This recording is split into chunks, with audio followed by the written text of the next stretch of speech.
Okay, everyone, let's get started. I'll call the meeting to order. I got 6:01.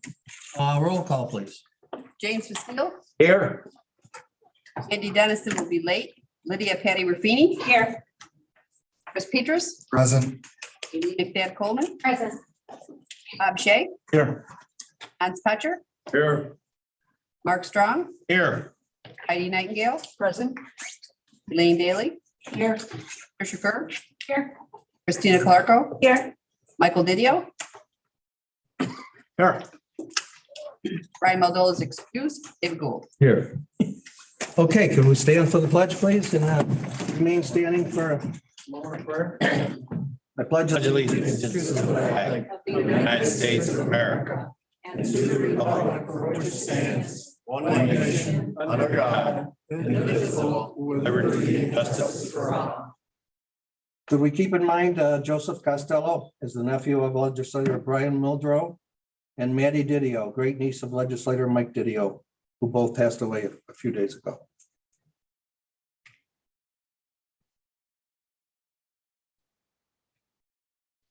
Okay, thank you. Mike, Brian, we give you our condolences. For sure. All right, public hearing. I see none. CCC report, Dr. Duran, he got a hold of me. He has a meeting with the SUNY, so he wasn't be able to attend. He sent a written notice. I hope everybody got it. Okay. Mr. Chairman, Yes, ma'am. there was something I was going to mention to Dr. Durant while he was here. Would it be okay if I mention it for the record? Sure, absolutely. I just wanted for him to know that Hudson Valley Community College decided that they will not be following the vaccine policy, and they will be letting their students into the college. And they say that the primary reason for doing such is the number of complaints and concerns from parents and students. And a mandate for students to be vaccinated and boosted is non-existent for employees. Would you like me to contact the doctor and have him get back to you? Or I can do that. It's up to you. It's up to you, Lydia, I'll whichever. do that. Thank All right, you. you're welcome. Okay, we have two presentations. Dr. Barb Connor, I think she just walked down there. She is. How are you doing, Barb? Hi, Jim. Would you like to introduce, I don't know if Dr. Joy is here. Is he on video? I don't think, you mean, Dr. Joy, I'm not certain about, but Dr. Stephen Thomas is needing now to attend by Zoom. He Okay, did want to attend in person. He would love to address you all in person. Is this the right place? absolutely. I'll let you introduce him. You know him better than all of us. Okay. Oh, actually, I want my phone because I want to represent him correctly because he is Dr. Stephen Thomas, and he is at Upstate as the chairman of microbiology and also the chairman of the Global Health Institute. But as importantly, I want to mention that he served as active duty in our U.S. Army for 20 years. He served at Walter Reed in Southeast Asia for 6 years and a tour of the Middle East. So we honor our veterans as well. I still feel it when I say that. What a lovely crowd of people. So Dr. Thomas is also the principal investigator of the Pfizer vaccine, and he's appeared nationally and locally on television speaking as a science expert about the vaccines. So at this point, without taking more time, I'll just tell you that when I asked him how I should introduce him, he said to say, "This is Stephen." So this is Stephen. Thanks, Barb. Hi, everyone. I really appreciate the opportunity to join you. I think the way I wanted to approach this was just maybe give a couple summaries of sort of where we are and then open it up for Q&A for as long as you want to have a conversation, if the chairman is okay with that. Yes, absolutely, Doctor. Great. So just in terms of kind of where are we right now, and I'll focus primarily on New York and Onondaga County, Cayuga County, et cetera. We're actually in a pretty good place. So over the last couple of weeks, we've had pretty steady declines in the number of new cases. We've had declines in the number of hospitalizations and the people in the intensive care unit. And we've also had declines in most places in terms of the number of new deaths every day that are related to COVID. Just for some context, at the hospitals that I work at, so Krause and Upstate, we have fluctuated over the past month or so of having anywhere between 10 to 30 people in the hospital at any one time. That's each hospital with a positive COVID test. And I say that in that way because I think it's important to know that not everybody in the hospital is in the hospital because of COVID. It's about a 50-50 split in terms of the number of people who are there because of COVID or because of or the number of people there for something else that they just tested positive. The percent of tests that are positive right now are very high. They're very high in Cayuga County. And even though the case numbers are low, what that means is that we're probably underreporting the number of cases. So you really have to look at all of this information in aggregate to kind of get an understanding of where we are. So I think that because we were the unfortunate touch point for these new BA 212.1 Omicron variants, which kind of blew through here and then moved east up through New England. Because of that, and because of the fact that there really were no other variants that were competing against them, we took a really bad hit about 6 to 8 weeks ago. But now we're doing better than a lot of areas within the country. Our vaccination rates are good. They're better than the national average. So about 75% of adults have received at least a primary series. That's 2 doses of a messenger RNA vaccine. We're doing less well with the COVID vaccines boosters. That's about 1/3, so about 35% or so. And that's where we are. So overall, it's good, and it's good that we're in the summer because obviously we're outside and sunlight and better ventilation, et cetera, are all working in our favor. In terms of vaccines, so that the news that is just out recently is that both Moderna and Pfizer, they have applied for emergency use authorization to the regulators in the U.S. for having what they call bivalent vaccines, emergency use authorization for bivalent vaccines, because when basically the FDA said, if you're going to come back to us with requests for authorization for a booster vaccine in the fall, it better contain vaccines that will address the current strains. So that's BA4 and BA5, which is basically almost 100% of what's circulating where we live. So both Moderna and Pfizer have just put in all their information and all their data to the FDA, and the FDA and CDC will look at that data and see if it justifies emergency use. So if it does, I mean, I expect that in the next couple of weeks, we're going to have a pretty clear idea about whether or not they're going to give the thumbs up to that. And if they do, they will, my guess is that it's going to follow the same as the other vaccine authorizations and approvals, and that it's going to be kind of an age step down. So it'll initially be authorized in the oldest folks, over 18 years of age. And then if the data supports it, they'll march it down. So that's where we are in terms of vaccines. In terms of, the future, obviously no one has a crystal ball, but my expectation is that if these BA4/5 variant vaccines are made available and there is good uptake, and so people are willing to get boosted with them, and if BA4 and 5 remain the dominant variant, meaning a new variant doesn't come in and outcompete those, then we could have, I think we could have a good winter, a better fall and winter than we've had in a really long time. And I think this being the first fall and winter in a couple that what we call MPIs, non-pharmaceutical interventions like mask wearing and distancing and limiting gathering and that sort of thing. So we're not doing that anymore. So I think the stakes are pretty high. But I'm optimistic that again, if we can get those boosters and people are willing to take them, and the current variants stay the dominant variants, we can be in very good shape. The one thing that is a little bit concerning is that when we took the masks off, RSV, which is a virus that can infect the very young and the very old and can kill those populations, and influenza, that's now all back.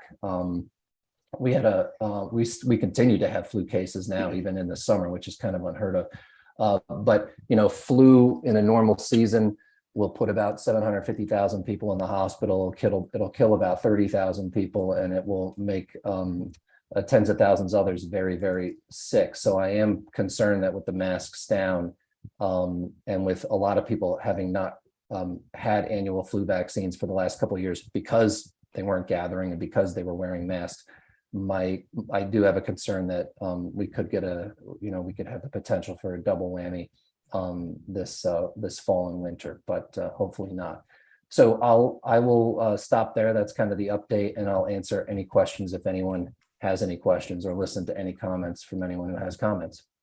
I have a question. Yes, Elaine. Hi there. Could you give me a little bit of information about what you mean when the booster what is the justification for emergency use? In your mind, what does that mean? Yeah, it has to be, well, so first of all, emergency use, as the name implies, there has to be a public health emergency that is going on that allows for this process, which some people think it's a new process and it was meant to skirt standards. It's not a new process. It's been around for 30 years, and it's just allows the government to focus resources and focus efforts on interventions that are being developed to address a public health emergency. So they first have to determine that, yes, we are still in an emergency, and then they just basically focus and they focus on data, one, to demonstrate that there are no new safety signals associated with the vaccine. So all these developers, they don't get an authorization, and then they don't get an approval, and that's it. They can just go off and do what they want to do.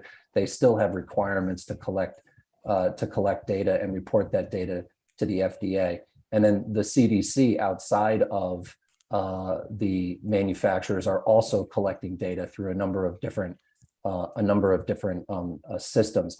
And all of that information is made publicly available when you go to the FDA website, because they have open public hearings when they review this data. So they have to demonstrate it's safe. They have to demonstrate that it does what the manufacturers say it's supposed to do, which in this case would be induce an immune response in a human that they reasonably believe is directed against these BA.4 and 5 variants. And there's ways to test all of that.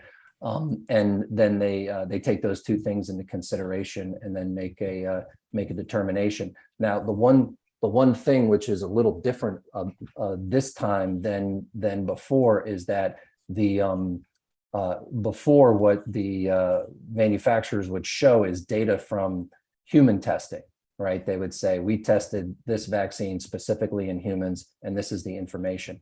At least with Pfizer, some of the data that they're showing is data in animals, and they're asking that the FDA extrapolate the human experience of hundreds of millions of doses being provided to the animal data, and to get an emergency use approval in that way, which is not unheard of. They do that with influenza vaccines every year, but that is something that I'm certainly interested in seeing how the FDA and the CDC advisor committee looks at that, because it's never unanimous, right? I mean, there's like, I think 21 members of this one committee that advises the FDA, and it's rarely a unanimous vote. There's always people who want more information, or don't necessarily agree with what the manufacturers are claiming. Thank you. Yes. Anyone else for Dr. Thomas? Mr. Chairman, Yes, Lydia. I have quite a few questions, and I'm going to only go as far as my chairman lets me. But I do have several folks who are here in the room with us. I do represent a very large group of folks. And by the way, Stephen, thank you very much for being here. I realize you're doing your job, and you're doing your job well. Efficacy rate was a huge question. And when we are told that a vaccine has a 95% efficacy rate, our constituents said, that means we have a 95% protection against getting COVID.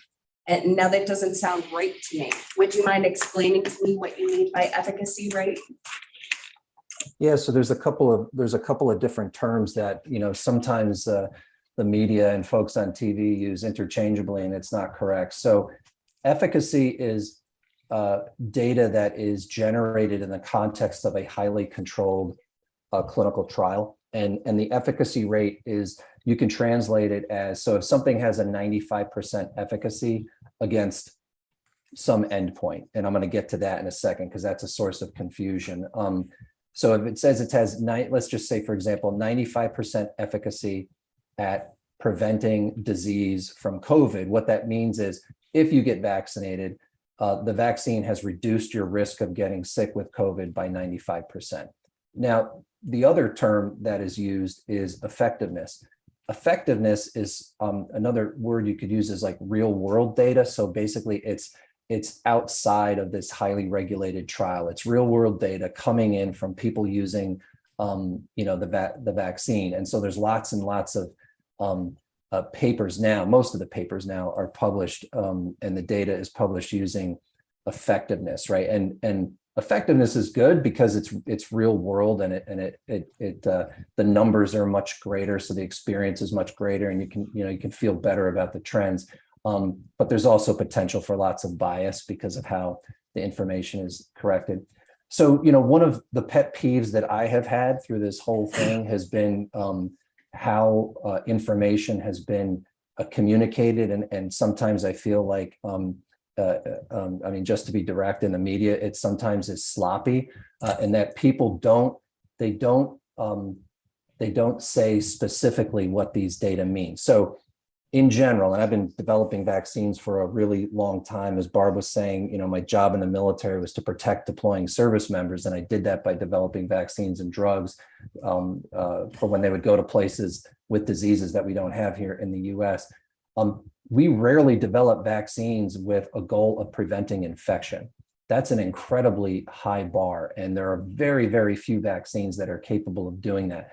What we try to do is we try to develop vaccines that address the public health need, which for COVID, if people just got a runny nose and had a headache and were out for a day of work, people really wouldn't care too much about COVID. The problem is you had an entire nation that was not immune to the virus, and the virus had the potential to kill people.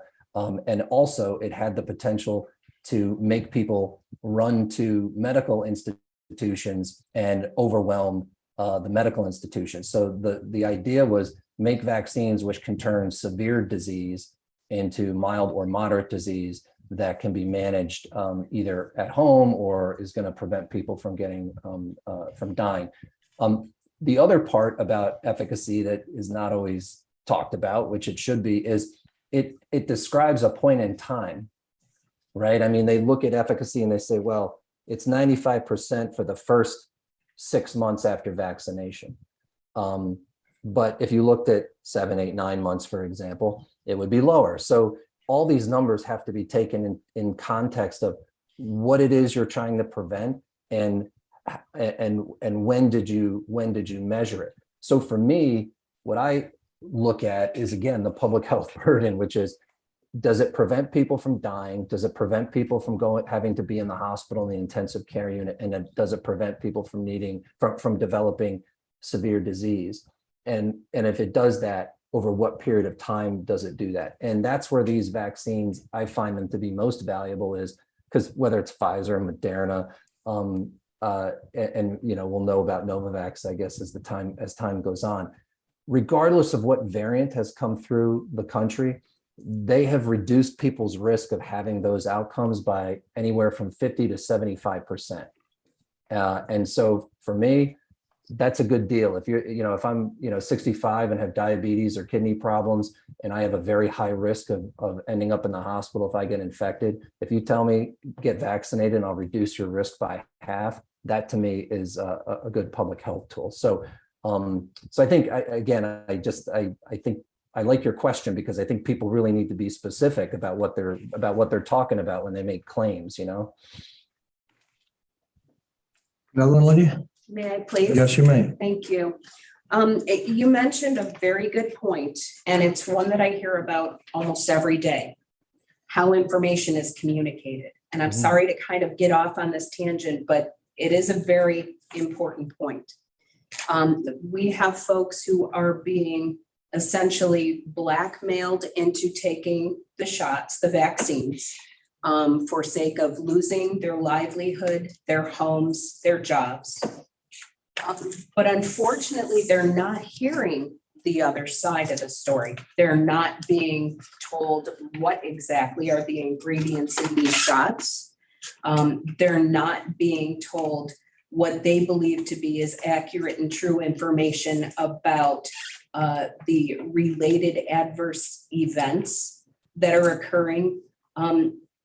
How can you help with that? Because I've tried and I got knocked down.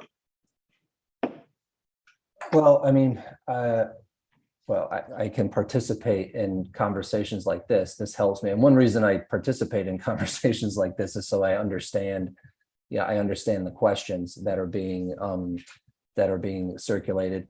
I have hundreds of people email me all the time, and I answer every email. I might not answer an email that is directly criticizing me personally in some way, so don't bother writing one of those because I won't answer. But if you have legitimate questions, I will answer. I'll answer those emails. I've tried to. I'm on Channel 9 quite a bit, and I have tried to not shape the conversation per se, but answer in a way that is relevant and practical to the public, right? And that's what I've tried to do. And I know that journalists and media will get a lot of feedback, and those are often the basis from the public, and those are often the basis for the questions. And I didn't mean to stare you down that why. I guess what I'm saying is, what are the ingredients and what are the related adverse events that we're not being told? Yeah, so all of this is free publicly available information on the CDC website. You can go to the CDC website and look up the ingredients of every vaccine. I mean, it's freely available, and there's multiple academic medical institutions around the country that have the FAQ pages, right, the frequently asked question pages, and many of those, especially early on, were addressing the question of what is in these vaccines, and because it's very important to know the ingredients, because if people have known allergies to any of the ingredients, we do not want to give people those vaccines. So and then in terms of adverse events, so I personally like to go to multiple sources, so that if there's bias with any one particular source, I can kind of reduce that bias by looking at multiple sources for the same information. So the CDC will have adverse event data.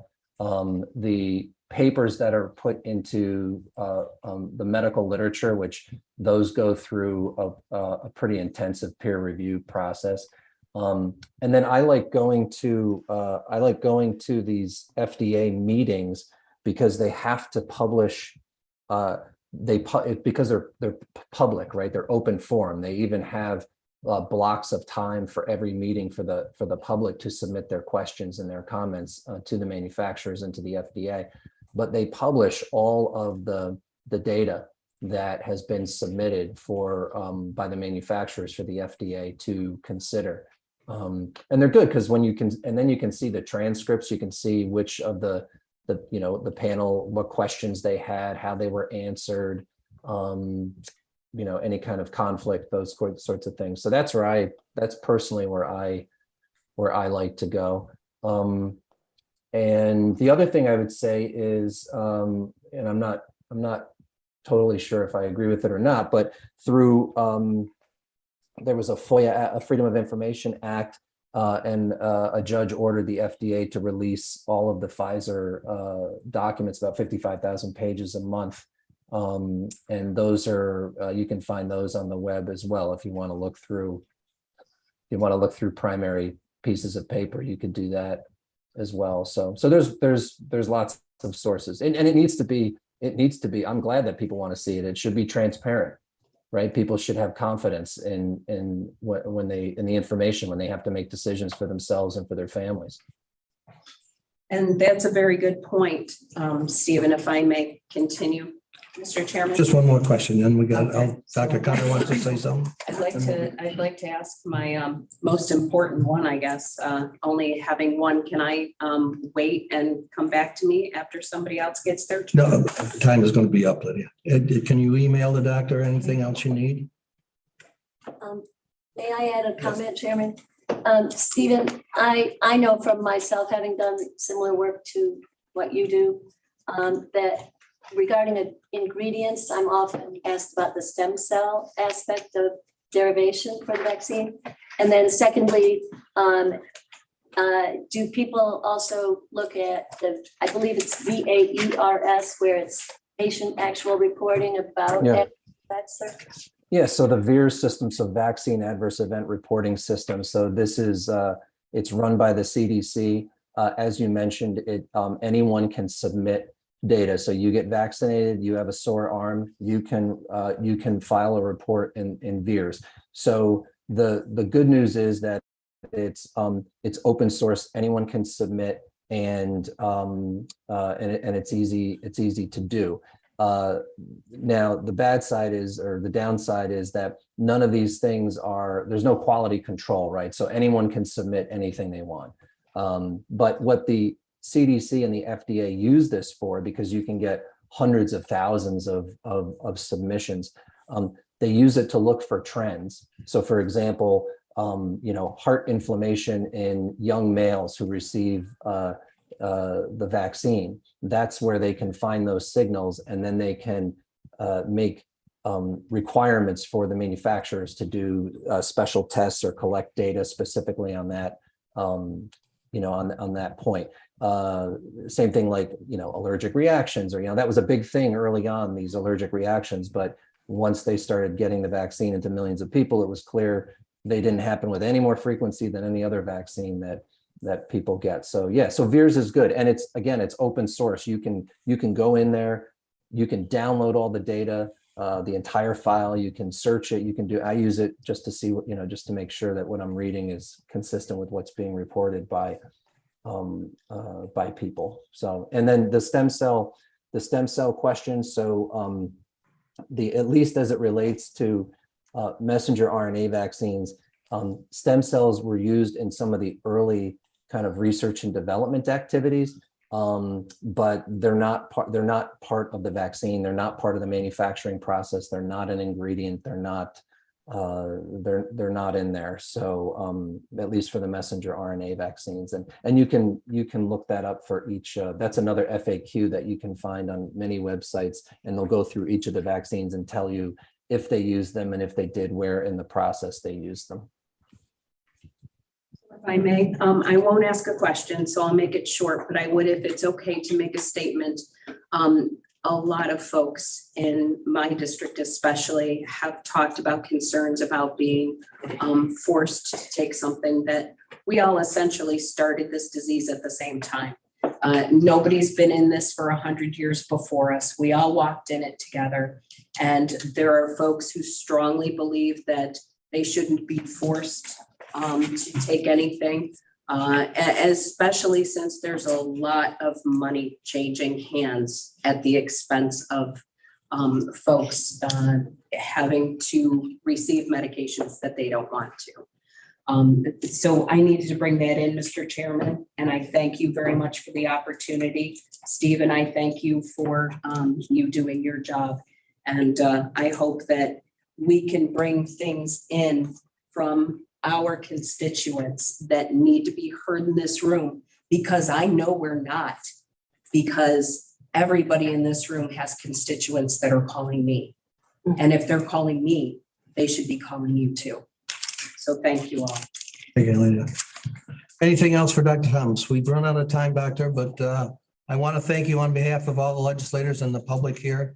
And I certainly want to thank you on behalf of every citizen in Cayuga County for your service, our military service to our country.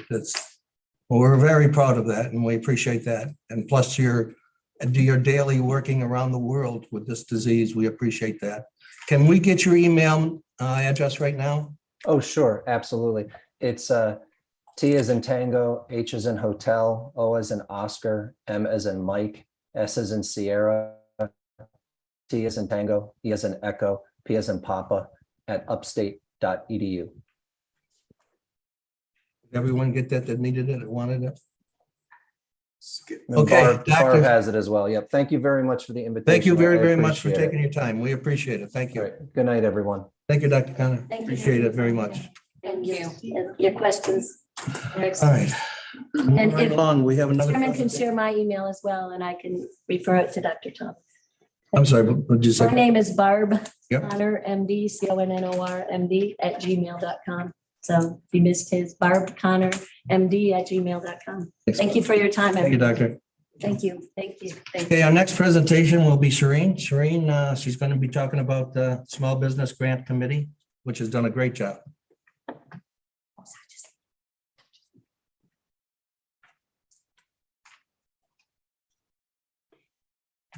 Hi, everyone. Thank you for having me. Excuse the glasses, can't see without them. So I'm here tonight, just would like to provide you with an update on behalf of the committee that is currently working on the program guidelines and application for the small business grant. To begin with some history, the resolution was passed at the legislative meeting, April 2022, dedicating $500,000 of ARPA funds to the small businesses in Cayuga County that suffered negative impact from the pandemic. Based on that resolution, a work group was appointed by Chairman Gould. This work group or committee is comprised of 5 members: Brian Muldrow, we have Lydia Patty Raffini, Kim Emperato of Lions Bank, Steve Lynch, the Cayuga County Director of Planning, and myself. Our work group has been meeting regularly since June. And we are finalizing the program guidelines along with the application. The grant program guideline basically outlines the background for the grant, the purpose of the grant, eligibility for the small businesses to apply, and it also includes a scoring and ranking system based on the criteria that's outlined in the guidelines. We did meet today. Our focus includes attempt to recruit a few members for a small separate application review and selection committee. We are also focused on the technical aspects related to the dissemination of the program guidelines and the application. Additionally, we're working on the rollout of the plan, which includes the timeline for the application submissions, their review, along with the award disbursements. We have included the county attorneys along with our IT department with reviewing program guidelines, et cetera. And we will continue to meet regularly until we have everything all finalized. We are hoping that we can have the program guidelines finalized soon. It definitely has been a work in progress. And the team that we're working with is a great team. We will also keep you updated on our progress. In the interim, if the legislature members have any questions on the details for the program guidelines as well as the application, you can reach out to me. You can also reach out to any one of the members of our committee. Any questions? Jim. Just, you said soon. I've got a number of businesses in my district that are waiting with bated breath for this program. Is it's soon. It is kind Is of it a month? Date, you guys think that you're on track to push something out in a month, 2 months? I'm just trying to get a ballpark. 'Cause I It's think- hard, that is actually, it's difficult to put a timeline date on that, only because where we're at now. And Lydia and Steve are here present as well and can add to it. Is that we need to have the program guidelines reviewed by the county attorneys. We also have to have IT involved and how the application can be disseminated so that everyone reaches and has access to the application, as well as how the information is going to be submitted in to the committee that's going to be reviewing it and scoring it. So our timeline will be based on the outcome of their review. So it would be the ultimate goal to have it out to the public within the month of October. But it's not something we can set in stone. So it's just based on IT and the county attorney's review. We want to make sure all the i's are dotted and the t's are crossed. Where we try, and we hate to say, please don't commit us to this, but we were like trying really hard to see if we could target December 31st. Yes. To have funds distributed. That's what we're shooting for. But there are a lot of things that are not in our control. Right. Because we're relying on people to help us. We have CETA who is helping us. We have the attorneys, we have IT, we're kind of at their liberty as well. So What's IT's part in this, if you don't mind me asking? Well, they're going to help with the dissemination of the application and the program guidelines They're through not gonna social use- media. They're not gonna use PDF. broadband, are they? yes, they are. Well, we're looking at actually all areas of how to get it out to the public. Yes, so, and they are definitely a big part of it, IT. Andy? Yeah, I mean, this was supposed to be distributed amongst the towns for their businesses and I guess what I'm asking is how there's some towns that, the towns that got their own ARPA money didn't exactly hit their businesses that, should have been hit. I'll just leave it at that. So how are we going to find the businesses in some of the small towns, the small businesses that could use this? Because I don't think going through the town they might get dropped through the cracks again. So how does a small business like a one-person bakery who didn't bake a whole heck of a lot for 2 years because nobody wanted to go in there get their shot at this? Well, that relates, it's a good question. And that relates to it relates to our review on coming up with the program guidelines. Because our goal, and correct me if I'm wrong, is basically to reach all or most of the small businesses in all areas of the county. And that's why we can't put a timeline on the rollout, because we want to ensure that getting the information out is effective, because there are some individuals that will not be able to access, the internet. So we want to make sure the information is out to the towns and the villages, and there's other means of reaching that information so that we do receive applications and everyone gets a chance So I guess, to apply to it. when there's like a rock solid phone number or email or something that people could contact so that we know, so that we can go to that business that might not have gotten anything through their town and say, hey, try this. Yes, that is a good point, and that is part of the program guidelines in the background. It does specify a contact individual with a telephone number and an email. And we had a great discussion on that, so it's a really good point, because you can't just put an email out there. You have to have a telephone number, because individuals will want to speak to a person. Yeah, thank you. Nice. I'm just curious, is there a capped dollar amount that would be available? Or is that part of the discussion of the committee at this point in time? And I feel we have finalized that portion and that limit, Which is? 10,000 would be the maximum amount to a small business. And Yes, And please. it is, well, for you, Andy, there's going to be paper distributed as well. Yes. I see that everybody in this room is going to have paper to take with them to where they live. Towns, village offices are going to have piles where people can walk in and pick up a paper application, and it'll be available digitally as well. And then from the perspective of how much, it is needs-based.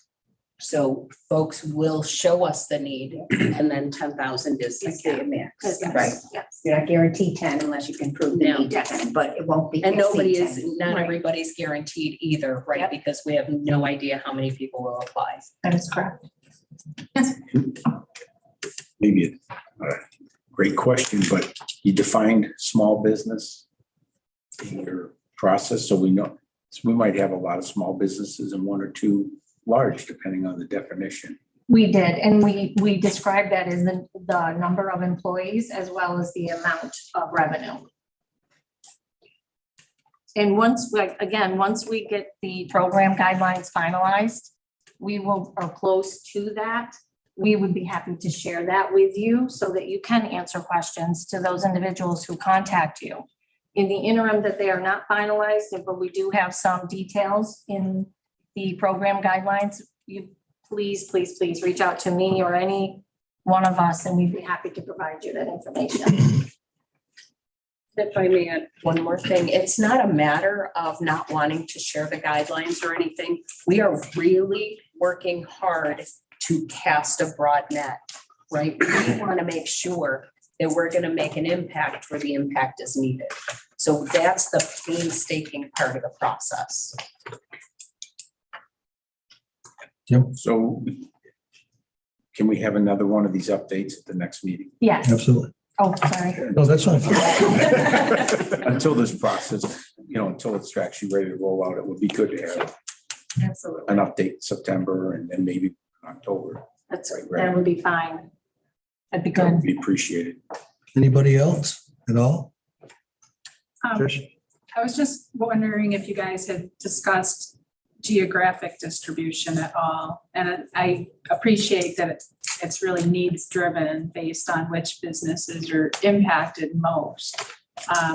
But I'm just curious also because the funding is for countywide. And what, did that come up in your evaluations? Yes, it did. Yes, it did. How did you guys, where'd you land on that? It is basically part of the scoring process for the application itself. So if it's going to have a point value, without giving a lot of the details that we haven't finalized, it will be based on some of the grants and the amount of them. The area is being looked at as well as part of the scoring. So there's a full range of criteria that's involved in the scoring. And yes, the committee did discuss that pertaining to the county, because the county is big. So we want to make sure we hit all those businesses in all areas. Did that answer your question? Yeah, thank you. But you can always call us for details. We can help you. We can help answer it for Okay. you, just to make sure that we are covering an area that might be a concern for you. Yep. No problem. Anybody else? Okay, we'll wait till you're finished. Come on. Okay, thank you. Thank you. Thank you, Shereen. Good job. I certainly want us to thank Shereen and Brian and Lydia and Steve and Kem Apparato, who's not an employee of the county, but I asked all five of them and they all said yes. So they stood up because it's not an easy project to work. It's taken a long time. We want to make sure everybody gets the money they deserve. Okay, privilege of the floor. Do any of the legislators have anybody that's privileged of the floor? No one? Okay, proclamations. First one is Cayuga Community Health Network Day in Cayuga County, August 20th, 2022. That has already been presented. That was 3 days ago. Next is International Overdose Awareness Day, August 31st, 2022. Monica, would you please come up? Monica Savage, I think most of you that work in the county know Monica. I'm going to have her read this proclamation, then I will present it to her. You're welcome. Would you like Joel to come? Is Joel still here? I'm here. Monica? Is Joel, you want him to come up? I'll have a few seconds. to Okay. introduce. All right. Thank you. I'm Monica Salvage. I'm the project director for Healing Cayuga. I work for the county to coordinate our response here to substance use, specifically our response to opioid use disorder in the county. And I do that with a lot of community agencies and partners, and we work together countywide. I brought this proclamation forward, or I asked the chair to bring this proclamation forward but not so much for me to recognize the work that we're doing, but really for the people who have overdosed and for the folks who have lost somebody who was overdosed. So if there's somebody out in the audience now who has either had a family member or a friend who has overdosed, who has died from an overdose, or who's currently in recovery, I would like you, if you're comfortable, come up here next to me while I read this proclamation, because this is really for you.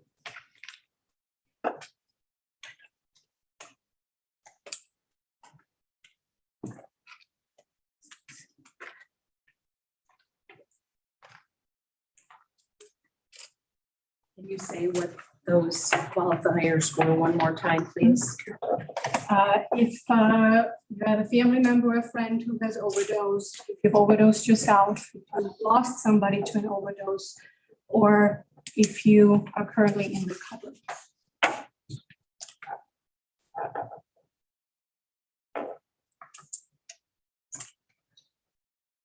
Whereas in our democratic society, it is an important civic responsibility and a great honor for any governmental body to grant public recognition, admiration, and gratitude to these very citizens who have helped to build this community and influence the future in its citizen.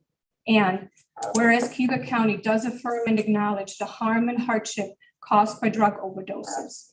And whereas we recognize the purpose of International Overdose Awareness Day as remembering loved ones lost to overdoses, acknowledging the grief of family and friends left behind, and ending the stigma of drug-related deaths. And whereas we resolve to take meaningful action to save lives and play our part in reducing the toll of overdoses in our community, which claimed 23 lives in 2020, 18 lives in 2021, and 4 lives so far in 2022 in Cayuga County. And whereas we affirm that the people affected by overdoses are our sons and daughters, our mothers and fathers, our brothers and sisters, and deserving of our love, compassion, and support. Now therefore be it resolved that David Gould, Chair of the Cayuga County Legislature, and fellow legislators, to hereby proclaim August 21st, 2022 as International Overdose Awareness Day in Cayuga County.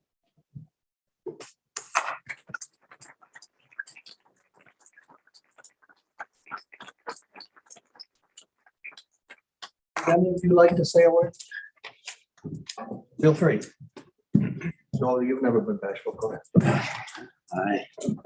It's been a long time coming. I mean, this is something they used to tie the black balloons up on August 31st, all over, pretty much all over the United States. And a lot of you may remember me sneaking around in the early morning tying the black balloons back then, but I'm glad to see that we're recognizing this as a day here in Cayuga County, but really every day, you know what I mean? It's recognized. How can we not? It's right there in our face. And, thank God for everybody. I'm sorry, everybody that's fighting the battle, because it seems like it's not going away, but, they definitely got it on the run. And thanks again. I've always thanked Cayuga County for all of the support and the love throughout the years, and I appreciate it. Thank you very much. Thanks.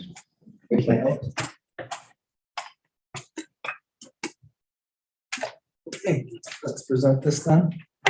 Everybody can get up here. Where are you? Where'd you go? Here, Joe. Okay. Congratulations.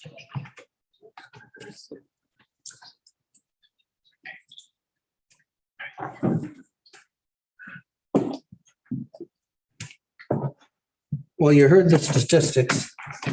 I think it was 22 2 years ago, 17 or 18 last year, and right now it's only 4. So we're on the move, we're on the mend. So let's hope 2023 it's 0. Okay, so I'll do our best. Okay, minutes to approve. July 26, 2022. Can I get a motion? Move Petrus. Second, Basile. all in favor? Aye. Opposed? Communications and announcements. Anyone?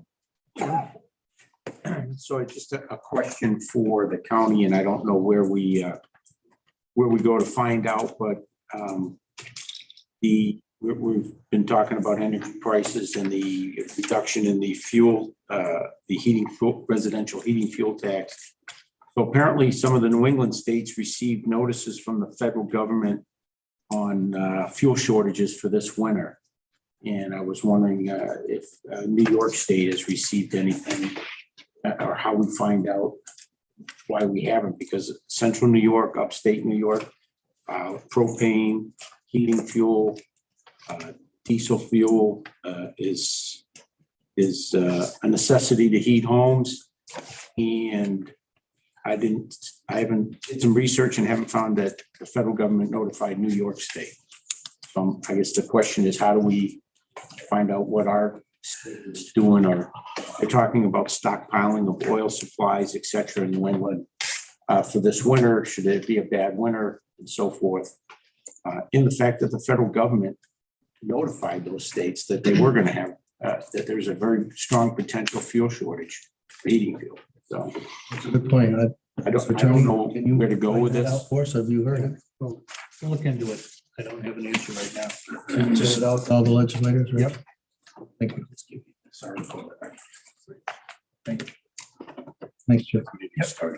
Thank you. Anybody else? Any legislators? Anything?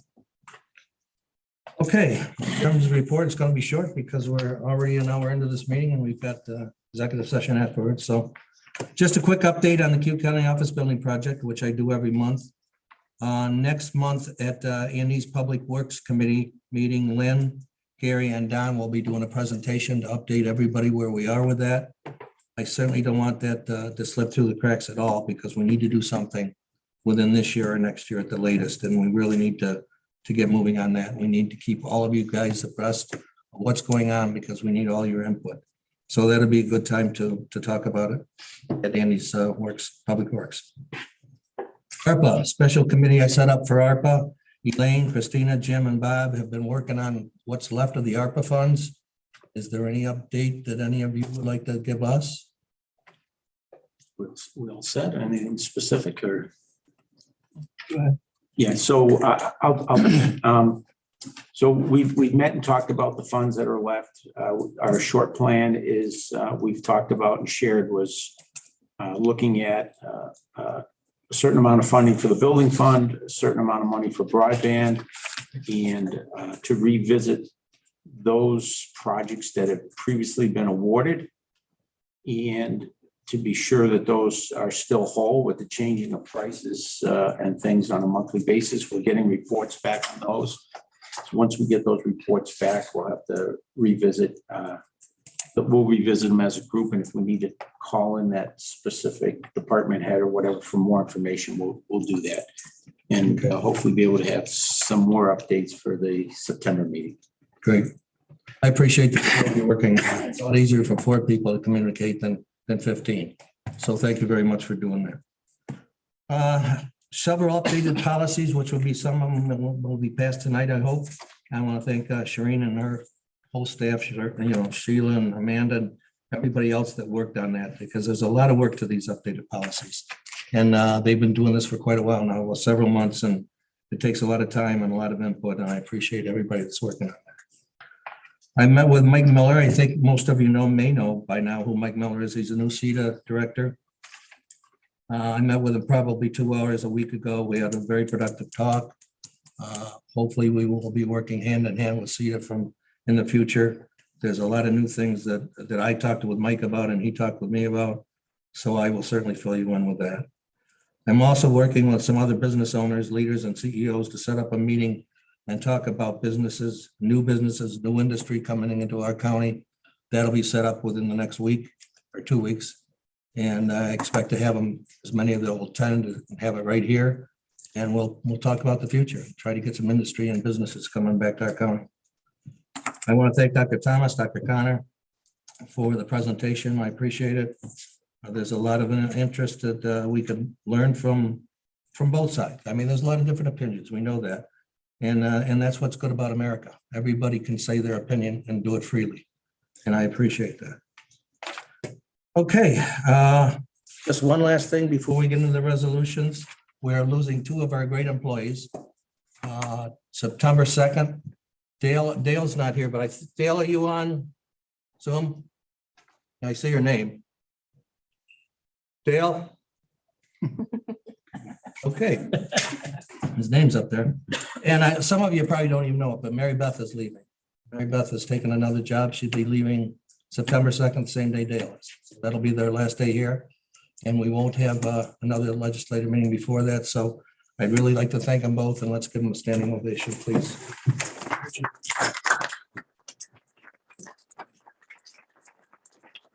This is Dale. Thank you. I finally found the button.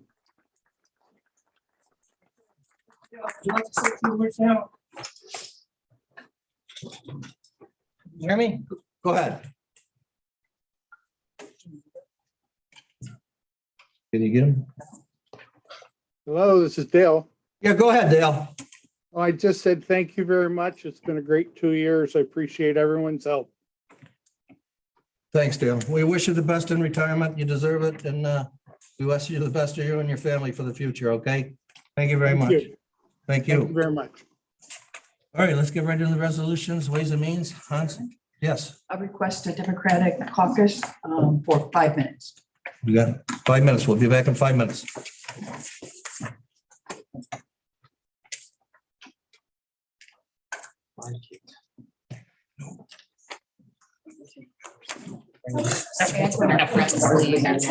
Can I go? Take you with you.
Let's go right to Ways and Means. Hans? Thank you, Mr. Chairman. Ways and Means has two resolutions. They went through the committee. And I offer them as a bundle unless somebody has any difficulties with them. I'll move them. I'll second it, Mark. All in favor? Aye. Any opposed? Thank you, Hans. Elaine, Health and Human Services? Health and Human Services had 9 resolutions. They've gone through both committees. I would offer them up, HH 1 through HH 9, unless anyone is interested in having one separated. Move it, Lydia. Second, Basile. Any discussion on any of them? If not, all in favor? Aye. Any opposed? Yes, thank you. Chris, Government Ops? Thank you, Mr. Chair. Government Operations had 8 resolutions. 4 of them went through committee. So I would offer 1, 2, 3, and 8 as a bundle at this time. Motion? Second? Any discussion on those 4? I'd like to separate one, Which one, Jim? Number 1? GO1. Wait, didn't we get a motion in a second? Stuff? Yes. You guys went too fast. All right. I don't have, it's up, I think the motion, if you want to withdraw and restate it, that do you want, if you want it separated? All right, fine. Except for, yeah. 2, 3, and 8. I'll move 2, 3, and 8. Again, motion? Any discussion on 2, 3, and 8? If not, all in favor? Aye. Any opposed? Okay, Chris. All right, so back to number 1, Government Ops 1, the collective bargaining agreement. I'll offer that at this time. Second. Any discussion? Yes, so I'm still trying to understand that. And this isn't anything against the college, but whether, if everybody voted no in here, would it change anything? The collective bargaining agreement's done by the college. They've passed it. Is this just for information only, or, I mean, does our vote here make a difference? The answer to that is, if you don't approve it, you're not authorizing whatever the financial impact is to be paid. In other words, the county is the governing entity over the college. Of course, they have to answer to SUNY as well. But basically, the college is paid in part through county taxpayers. So you as the legislature, have the final say, for example. So if you voted no, you'd be forcing the college to go back into negotiations with you. They would not have a contract. So if it didn't pass the legislature. Correct. Oh, It would create an interesting problem for us lawyers, but that would be the initial. Did that answer your question, Jim? Yes, partly it did, yes, because it just seemed like it was more procedural than anything, but it actually it makes a difference how that goes through. But I didn't get a full answer last time on, and I still don't understand it. It's not going to change that at all. But when the county gives them a certain amount of funds, it just gets split up in the budget. They usually know where your money's going when you give somebody. I think the process is that the college's budget comes, they do their budget process. The Board of Trustees comes to the ledge. You have access or potential access to the full budget if you had any questions. Again, if you had an issue with it, then their budget, they'd have to go back and fix whatever it is that, this board had an objection. So last question. Thank you very much. Appreciate that. So the funds that we give as a county, and it's because it's my first time going through this, that we give the college as a county, is that separate from the line item that's in our every resident's taxes, or is that the money that we collect in the taxes to the county and then the county turns that over to the Well, I think the best analogy was to think of it as pots. We collect everything into a big pot and we call our tax revenues, and a portion of those revenues then is poured out into their cup.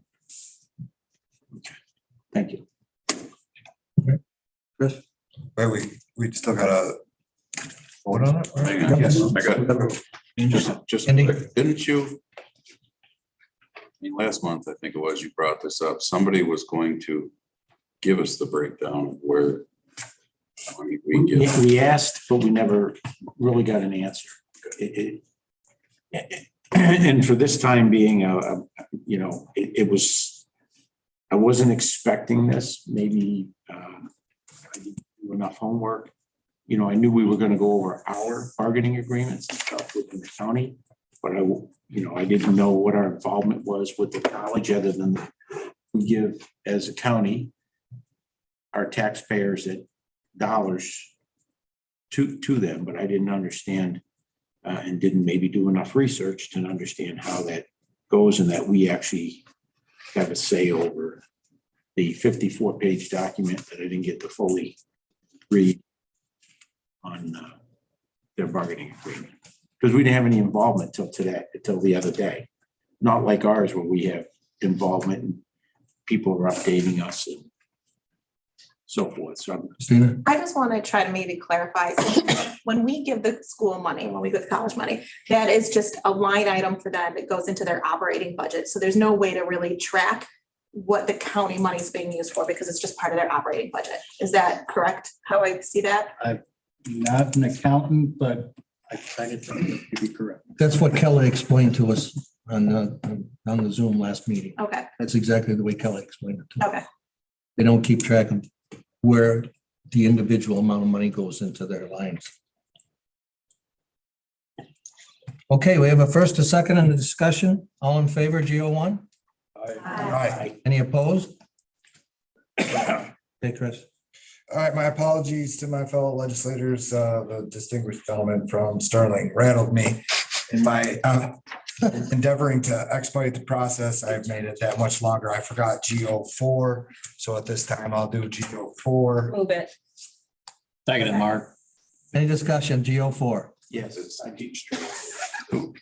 I just I'm want just getting warmed up. I just want to say to my esteemed colleague that he missed it before I asked that question. Thanks. Written down. Okay, GO4, all in favor? Aye. Any opposed? Passed. Chris?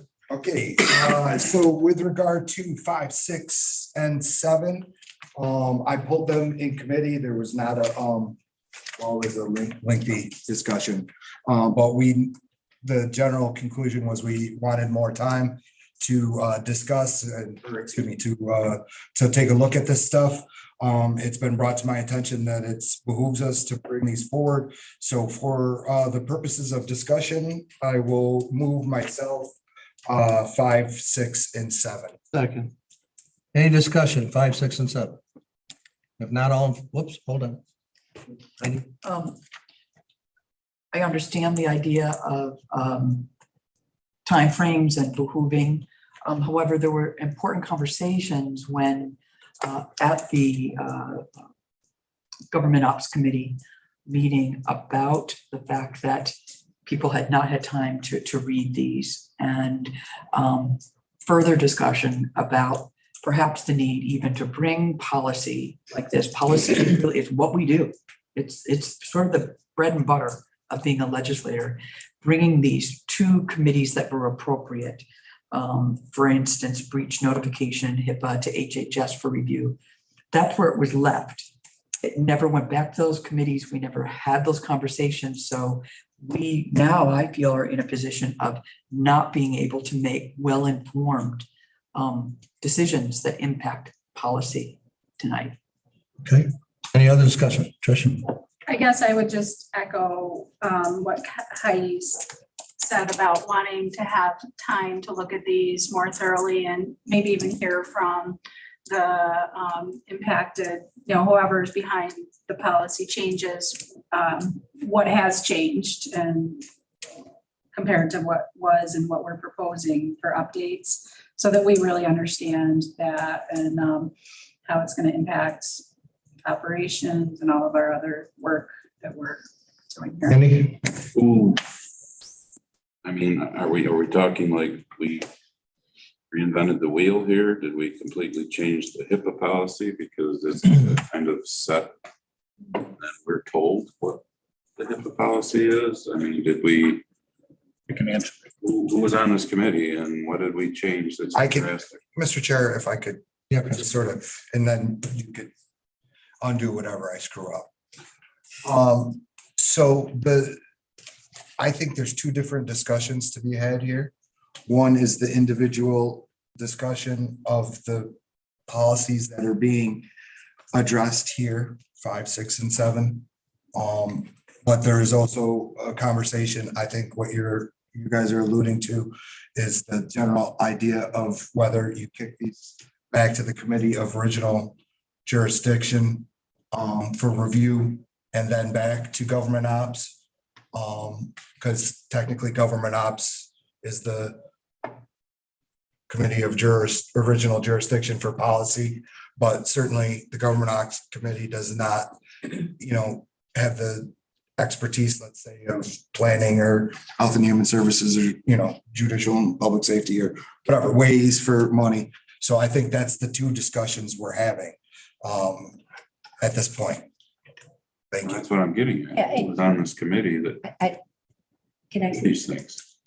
my understanding, Andy, Shireen and Rich worked on this 12 double-sided paged HIPAA policy, designating the county as a hybrid entity, designating the 3 departments that are covered under this.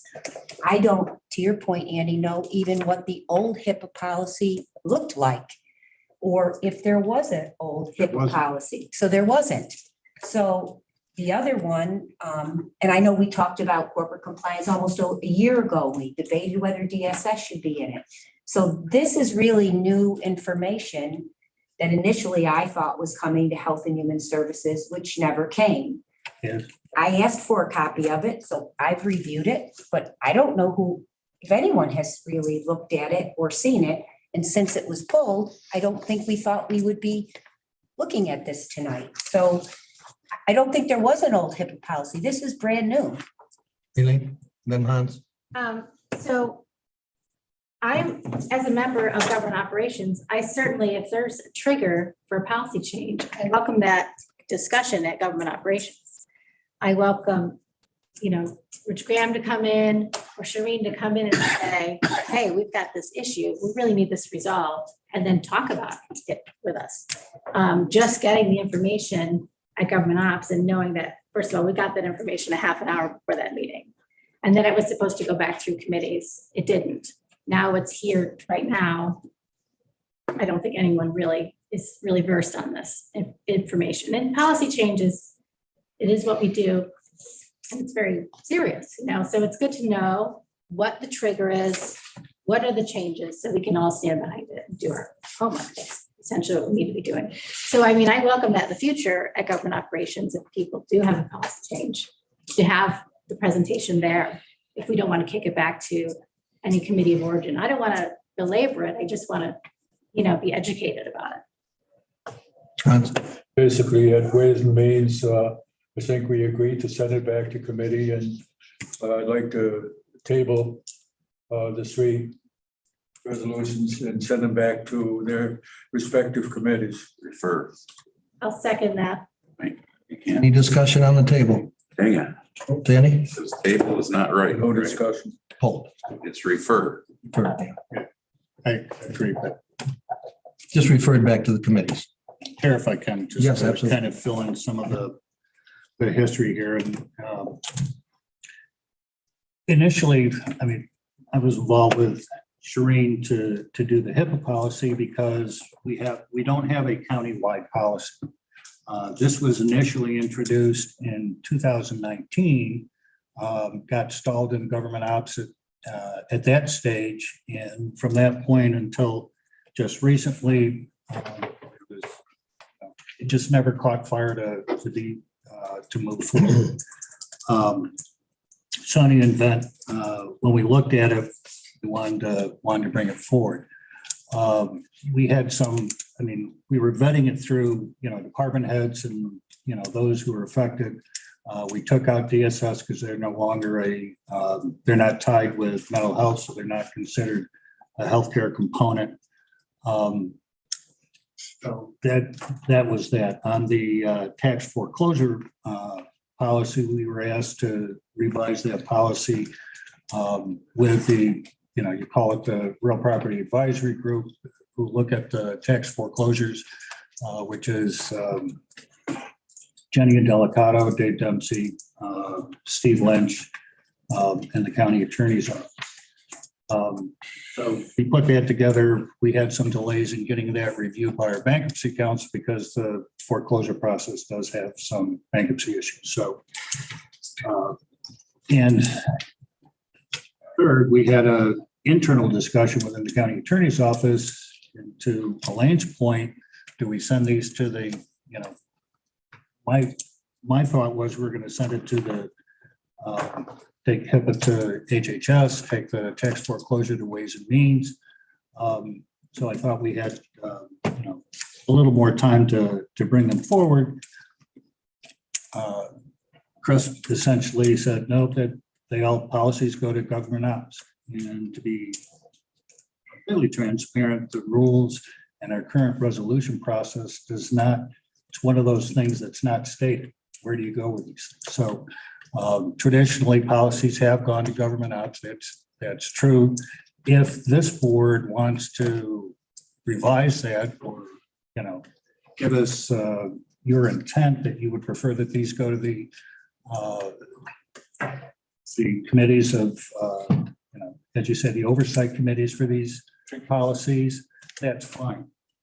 Part of for us as staff, what we've seen happen over the last month is that it gets bounced back and forth without a decision on where exactly do you want the policies to go. So that may be just lack of communication, or maybe we're not paying attention. I'll take the sword on that. So we have at the moment, you have a motion to table in a second. So that's to be voted on. Chairman. Yeah, I'm sorry. So legally, legal wise, okay, if we didn't have a written HIPAA policy, correct, we must be following some sort of HIPAA policy. The individual departments have a policy. Public health has its own policy. Mental health has its policy. Does that come from the state or the federal government? Or the regulations are federal. The HIPAA is a federal statute and there's federal regulations. The legal issue is that because public health and mental health are part of the county, in theory, the county is a covered entity. And so the county should have something on its books to say how the county is going to deal with HIPAA and following HIPAA.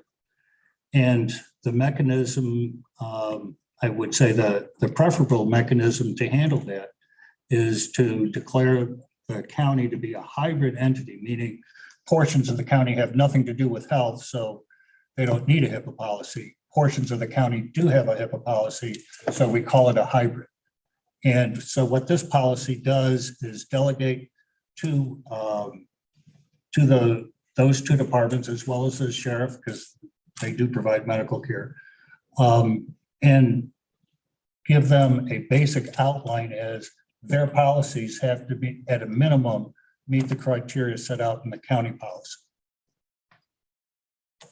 Does that help? Yeah, but I'm going to assume that the county policy has to kind of meet what the federal guidelines are. That is correct. So we're just basically rewriting something the federal government is already telling us to do. Correct. But we are obligated to have this on our plate. I get that. I'm just trying to figure out why we're making this into reinventing the wheel. It's the federal government already telling us basically what we have to do. So all this good discussion, but again, we don't need to debate this here. You've been looking over these policies for months and we went through half a cycle. this month. We're expected to vote on this now. We need to be having these meaningful conversations. A lot of back and forth and discussion. Point of- So the trigger. So I think the point of order was the discussion entirely. So we have a motion, a second for table. We have a motion and a second to refer to the committees. Correct. Not table, refer to the committees. Any further discussion on that? If not, all, Can I just point out, we don't really have refer in our rules of order as a rule of order. Well, that's what you're doing. We did, I know, we did this with another attorney and committee to know what is the most proper way to go about this. Well, We cut this out for a while, now we're back the to. difference is if you say you're going to table it, you're tabling to yourselves. So you're tabling to the next full board. Allege. If you want to send it to a committee, then you I'll want. leave it up to you. Since you were the first. Either way. And to be clear, Get it over. I know we're running out. But to be clear, when you say refer to committees, you're sending HIPAA to HHS and tax foreclosure. Sure. Yes, I just want to know where to go. Point of order, or however you say it. Can I pull these, if that's gonna expedite this process?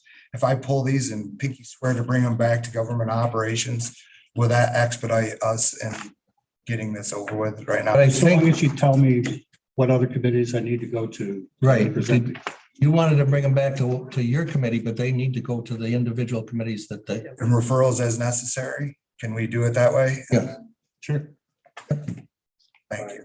Okay, so Hans made the motion, it was seconded, all in favor of referring these to the committees? Yeah, so, Okay, sure. yeah, the motion was to table. So he Right. wants to rescind that. Rescind your He motion. wants to. Rescind that, Hans, and make referral? Referral, all in favor? Hi. Anybody opposed at all? Opposed. Any? Okay, thanks, everybody. That was fun. Planning, Eileen. Wait a second, can I just say one more thing? No, absolutely. We gotta have a demonstrable need for why we have emergency resolutions. Thank you, Mr. Chair. How can you do that? To work up policy. Yeah, thank you. Spend more time on that. Did a 54-page Eileen, contract. planning? Oh, planning? Sorry. We have two resolutions for planning. They've both been through committee and passed, and I offer them up. Motion, I'll move them. second, Second, Basile. discussion. Hearing none, all in favor? Aye. Any opposed? Thank you, thank you. Andy, Public Works? Public Works had 6 resolutions. They've been through both committees and approved. So I'd offer them as a bundle unless somebody wants to have a joyous time with these. I'll second it. Okay, any discussion on PW 1 through 6? If not, all in favor? Aye. Any opposed? Thank you.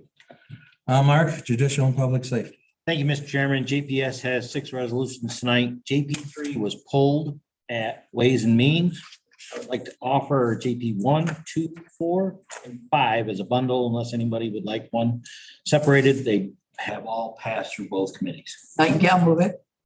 Second. Any discussion on JP 1, 2, 4, and 5? If not, all in favor? Any opposed? Passed. Thank you. JP 6 was added late, authorizing the sheriff to fill up to 2 vacant part-time registered nurse positions within the county division of the sheriff's office. Any more discussion? Move it. Second. Any discussion? JP 6. Is this time sensitive, Brian? It is, that's why I asked him. I mean, I'm not to argue with you, Mr. Peters, but I'm good with that when it's something that's time sensitive. The other things, Okay, any further discussion on JP 6? Not all in favor? Aye. Any opposed? Passed. Okay, Lech has, I believe, 6 resolutions. I'll read them individually. Resolution opposing recently enacted New York State legislation regarding regulating fully authorized concealed carry gun permits and banning concealed carry in public places as being an unconstitutional attack upon the rights of law-abiding citizens. Move it. Move it. Lydia, second. Any discussion on ledge one? I'd Elaine. like to thank, sorry. Actually, I'm speaking for myself and most, in our Democratic caucus. I personally don't understand the merits of discussing or debating this resolution tonight. The resolution has recently been passed by a majority of our state representatives. This local resolution has no force in effect. From our limited understanding, there are some provisions that call for some needed training requirements. Some parts of this legislation may be an overreach. The social media checks may be held unconstitutional, but if that's the case, that should play out in the court system. We should be spending our time planning for a new building, talking about our form of government, and other important issues related to the county that we were elected to do. I'll be voting no on this. Any further discussion? Lydia? I'd like to thank you for bringing 2A into the room. Any further discussion? If not, all in favor of ledge one? Aye. Opposed? Roll call vote. I think it's 5 and. Yeah. Okay, that's passed. Ledge two, authorizing appointments to the Traffic Safety Board and Cayuga Cortland Workforce Development Board. And all the names are on the fact sheet. Second. Any discussion on any of this, any of the names? If not, all in favor? Aye. Any opposed? Ledge two is passed. Ledge three, authorizing the creation of the search committee to fill the position of Director of Cayuga County Finance Department. And again, that's because of Mary Beth's leaving us. Move it. Second? Jim, second. Any discussion? If not, Andy, go ahead. One quick thing. These appointments and stuff, we now have to do through resolutions. We never used to. Chris Palermo wanted it that way. That's the way it's gotta be. Okay. Can't argue with a lawyer. You can, but. Is it also, is it because also her position was a specific appointment? It's a little different. We gave her a 3-year term. That was a It term. was, yes. And Well, it is a legislative appointment, it's a department head. Okay, so okay, I see what you're He saying. had a 3-year contract. Okay. But it was the newness of it, I think, that surprised all of us. Well, it's not so much her. It's, we're appointing people, a search committee. We've never done a resolution to appoint a search committee. I don't care either way. I'm just wondering why we're doing it. And I don't. Usually you just say, okay, who wants to be on it? Well, you go, okay, there's 4 people, go be a search committee. I didn't know we had to do this resolution style. I think we've done it both ways. Further discussion? All in favor of ledge three? Aye. Any opposed? Passed. Ledge four, appoint Director of Emergency Service position in Cayuga County Emergency Management Office. Second, any further discussion? Ledge four, if not, all in favor? Aye. Any opposed? Thank you, passed. Ledge five, proposing the repeal or amendment of election laws insofar as they adversely affect smaller counties. Move it. Second it, Mark. Discussion. No discussion, all in favor of ledge five? Aye. Aye. Any opposed? Noted. Thank you. You got them. Party line, no. Okay, ledge five is passed. Ledge six, in support of Senate Bill S 9509 to eliminate the Farm Laborers Wage Board created through the Farm Workers Fair Labor Practice Act. Move it. Second. Lydia. You get the second? Yep. Right. Any discussion? If not, all in favor? Oops, I'm sorry, Heidi and Trish. Yeah, you didn't quite catch my hand on ledge 5 as well. I had same discussion, same issues, and that is that a couple of things from my point of view. These again are issues that are coming from the state and are looking, they're almost opinion based on state law that's passed or impending. And so if with ledge 6, they prevent the time that we could be working on local issues. I was elected as a local legislator of Cayuga County in a specific district. Also, when these ledge resolutions come so quickly, I do not have the time that it takes to make a critically informed decision. There's no way that I could at all tell you how I feel or what I know about, for instance, the Farm Laborers Wage Board and the elimination of such. And I can tell you that in terms of appealing election laws, where I stand on that in terms of the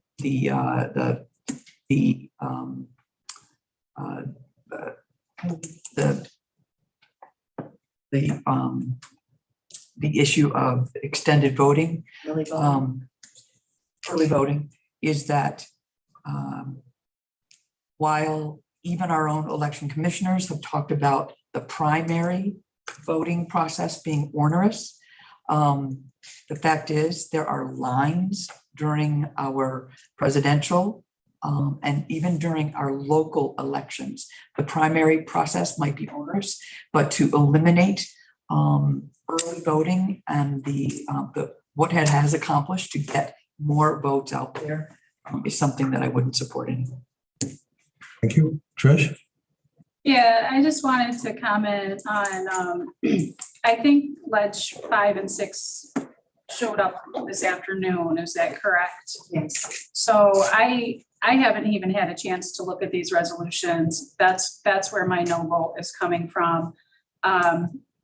Ledge 6, I just wanted to specifically state, I have concerns about the overtime wages that are potentially, that our farm community is potentially facing. I think it's a very serious discussion that we should be having about this. I haven't looked at this resolution. I don't know what the implications are for eliminating the Farm Laborers Wage Board, whether or not that would accomplish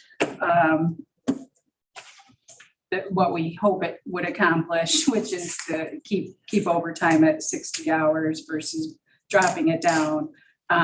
So my vote tonight is a no vote, simply because I don't have enough information on this, unless whoever put this forward tonight wants to speak to it specifically and get me comfortable with the resolution. Andy? Bob, didn't you put this on our desk a month or two ago? I don't think so. Yeah. No, this is a different one. No. Yeah. That was Related. the overtime for the labor hours. This is the board that makes policy. And there's a 3-member panel, and only one is to have farm experience. And both these legislative resolutions do affect our community. One is almost a state mandate, which is state law, mandate the expense of the extended voting being a burden on our county expense-wise. And for 200 votes, comes down to about $70 a vote, which I think is really high. The second one, and again, it's a Cayuga County industry. We need to make a statement that fights back the state policies that affect our number one industry. So that's why these came forward. Aileen first. I appreciate your explanation of these, and I understand that, this is something that affects a lot of our districts. I would appreciate, though, just not getting the information the day of. And if there is, an opportunity that comes our way, as I know from being the chair, opportunities pop up and it's, we may have to seize the moment. I would appreciate a presentation on this. I would appreciate taking the time at the beginning of the meeting when we do presentations today. We've got something in front of us tonight. This is very important. I'm going to be voting no on both of these because of the short notice. I think that we're getting into a terrible habit, and I think Mr. Peters called it emergency resolutions. I think they were referring to that. I just would appreciate if we could all talk about these things as a group. These, I just want to comment and I won't say anymore. These two resolutions are not partisan. They came out of the bipartisan inter-county Western. of Western New York, inter-county agency of Western New York, which is statewide, and it represents all county. These are pertinent to our area, and that's why they were brought forward. This is a point of information. Folks may be interested in knowing that Western New York has already rescinded the original resolution they made regarding the amendment of election laws. You know that, Bob? Lydia? I want to thank you for bringing this here because there are too many agricultural decisions being made in Albany when they couldn't tell the operating end of a pitchfork if it stabbed them in the eye. Any other comments? Just, in general, if we're going to be asked to vote on things that affect, our community, I personally would appreciate some education around what this really means and what impact it might have.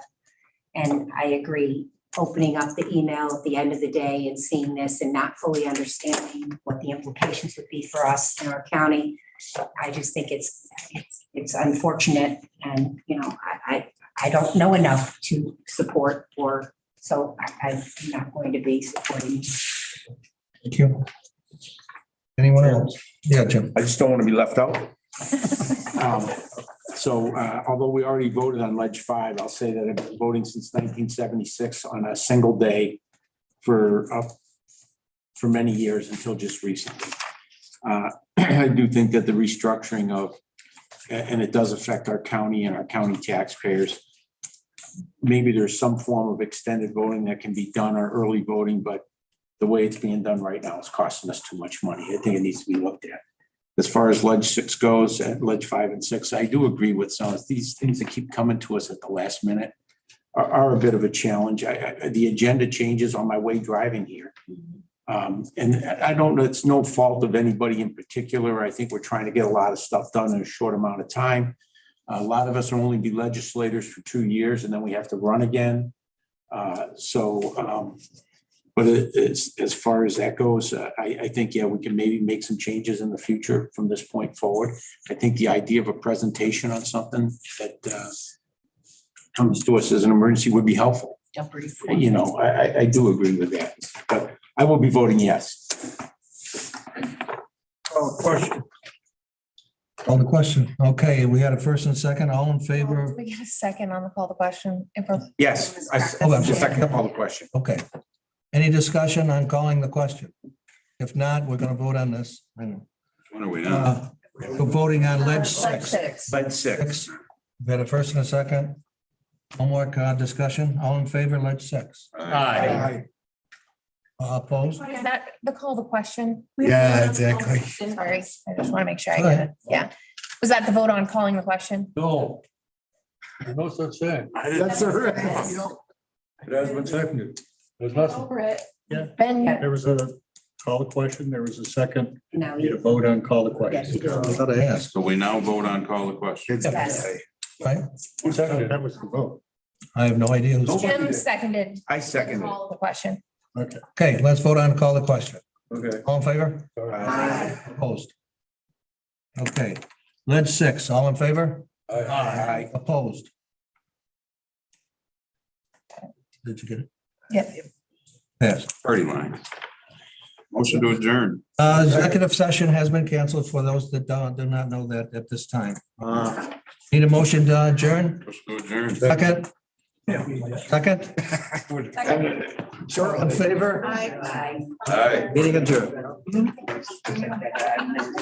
Look at this. It's table or